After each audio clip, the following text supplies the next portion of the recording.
So in this video, we're going to back up the computer, and let's go to account.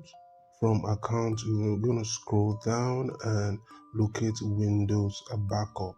We're going to manage sync settings, and here we are instructed do not sync desktop. So we're going to uncheck desktop.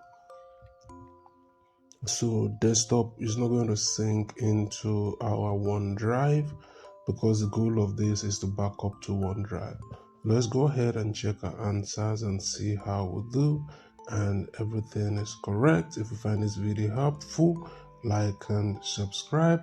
And if you're having challenges with any of your lab at all, either due to work related issues, health issues, or family issues, reach me out on WhatsApp and I will ensure you come out with an A in any of your tech courses.